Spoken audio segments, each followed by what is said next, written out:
This is your first set of annual results as Anglo American's Chief Executive. How do you view them? The results are encouraging, but I'm not yet happy with the results.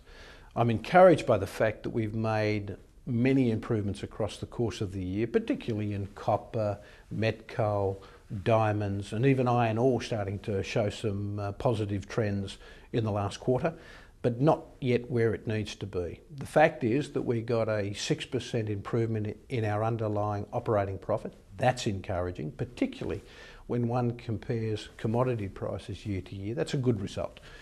But we're still not where we need to be. We're at about 11% return on capital employed. We need to be north of 15%.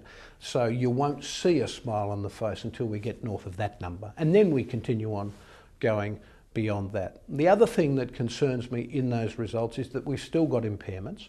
That is a concern, but certainly from my point of view, I think we're on top of that now and we'll go forward in a positive way. But you always have to reflect on something that impacts shareholders, and for me, that's a concern.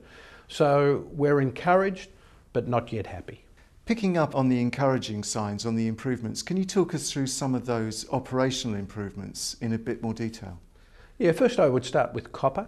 I think the mine planning and the productivity work at both Collahuasi and Los Bronces have been exceptional during the course of the year, and the second half results have really been positive. So great work there, a lot of hard work done, but more to be done. Diamonds, again, a year in two halves. Again, significant recovery in the second half after we had problems at Zhuaneng and Venetia. So again, positive performance. Platinum, tough year the year before, certainly encouraging to see positive numbers coming out of the operation. Still many challenges, but some good signs. Productivity improvements in coal, Moranbah being named Coal Mine of the Year, 30% improvement in productivity, very significant improvements, and again, encouraging in terms of the future. So they're the sorts of things that we want to see, and we have to continue those improvement trends to get to the sort of targets we want to achieve by 2016. In 2013, 14 employees and contractors lost their lives and 2 people are missing. Are you really making any progress towards your ultimate goal of zero harm? The first thing I should say about safety is that if you lose one person at work, the year has been a tragic year. But in looking at the numbers and looking at performance over the last 10 years, we've come a long way. My key concern in the last 4 years is our fatality rate has been relatively flat. So there's significant work we have to do on managing those risks we have in our business. And I think that's number one priority for us. The good news, and it points to an underlying improvement that's been going on for a number of years, is we've seen another 18% improvement in our lost time injury frequency rate. So for me, that points to a continuing improvement in culture and the way we go about our activities. But until we make another significant improvement in terms of fatalities, I think we've got to be disappointed with those results. We've all got to look at the business very differently and do things differently. And for me, that's the most important priority I have in the coming years.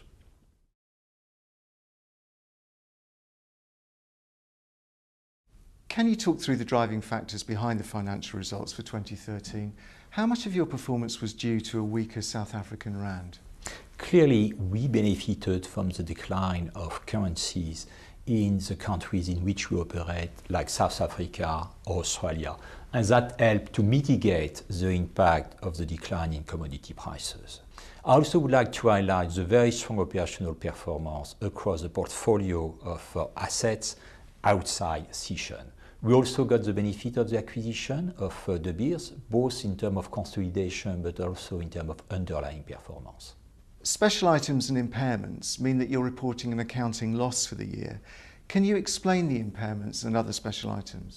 Yes, most of our special items relate to management actions like the restructuring of our platinum business in South Africa, the decision to exit Pebble, but also the need to change, to upgrade the furnace at Barro Alto. We had also to take into consideration the decline in market conditions, especially for met coal and nickel. Are there more write-downs to come? Are you comfortable with the carrying value of Minas Rio? The project is currently on schedule and on budget. We went through the usual year-end review and we are comfortable with the carrying value. Can you explain the increase in net debt from $8.5 billion to $10.7 billion? Are you comfortable with your debt levels? The main driver behind the increase was a ramp-up at two key projects, Grosvenor, the medical project in Australia, and Minas Rio that we discussed earlier. We are comfortable with the level of debt, and we have maintained a very healthy liquidity headroom at $17 billion. You announced a flat dividend. Are you confident you can maintain this commitment to shareholders, particularly in light of your CapEx requirements this year? We have maintained the dividend in 2013 at the same level as 2012 at 85 cents, and we are comfortable that we can sustain this level of dividend while we are going through the completion of the Minas Rio project. You've been leading Anglo American for 10 months now. Are you satisfied with what you've achieved? I'm never satisfied. I don't think you ever can be in this business. I think you have to keep setting the bar high and striving to deliver more. So I don't think I'm satisfied, but I'm encouraged by what has been achieved. And I think that's a good starting point. I think for us, if you look at the numbers, we delivered the aggregate production and financial outcomes, but there were areas of weakness in those results that I'm disappointed with. So some good progress. We're certainly going forward, but more to be done, and from my point of view, never satisfied until we hit the numbers. Can you give us a bit more detail then on the things that have gone well and the areas where there are still matters which need to be addressed?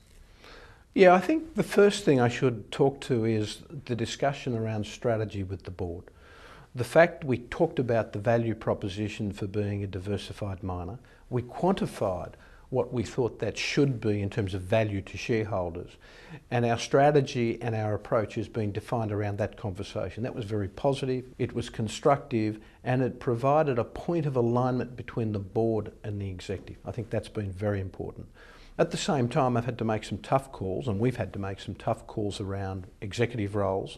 And we've reworked the top two levels in the organisation, and there's been across the board about a 30% change in the top two levels of management. So that's been tough work, but very necessary work. If you then go into the business and the results of the asset review, I think we've made great progress in copper, and the results I think speak for themselves. We've made good progress in identifying what has to occur in the iron ore business, albeit this year is very much about delivery of the new strategy. I think that's been very important. In platinum, we delivered on our commitments at year end in terms of the restructuring. Still a lot more work to be done, and if I said on the negative side, we've still got union challenges or relationship challenges that we have to work through. Other parts of the business, we've seen good progress, and on projects, overhead costs, the commercial area, we've seen more than $300 million worth of improvement in a very short period of time. So all in all, a generally positive report card with some areas that we need to focus on and continue to work on very hard over the next 3 or 4 months. What are your priorities for the short to medium term? I think in the short term, the critical issues that we as a team have to address is firstly, platinum, continuing with the restructuring, and I've got to acknowledge Chris and the guys have done a great job up to year end, but today we have a strike. It really is about continuing with the restructuring, managing stakeholder relationships, in particular our relationship with our employees, and making sure that we've got a very clear direction going forward. And I think that's a critical piece of business for me this year, the future of the platinum business. Second, Minas Rio again. Paolo and the team have done a great job. We've been hitting all of our milestone targets in the last 10 months, so very impressed with the progress we've made. But making sure we land some more on the ship at the end of this year is an absolute priority for us as a team. And the third element is Sishen, a big disappointment during the course of this year. We've gone through a complete redesign, and so making sure that we change the way we mine the operations and implement that redesign, absolutely critical, particularly as we go into 2015. So for me, they're the three critical short-term targets that we have to hit. Beyond that, and looking to the medium term, the way we operate across the board is absolutely critical.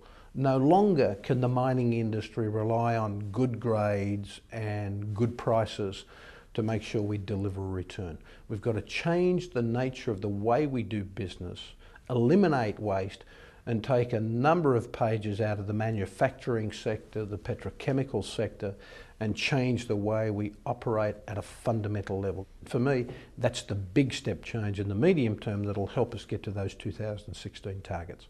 Finally, what are your thoughts on the outlook for the industry as a whole? Well, I think the industry is going into a very challenging period. I think there are three critical issues that we've got to look at. Firstly, the macroeconomic environment is mixed in terms of emerging and developed economies.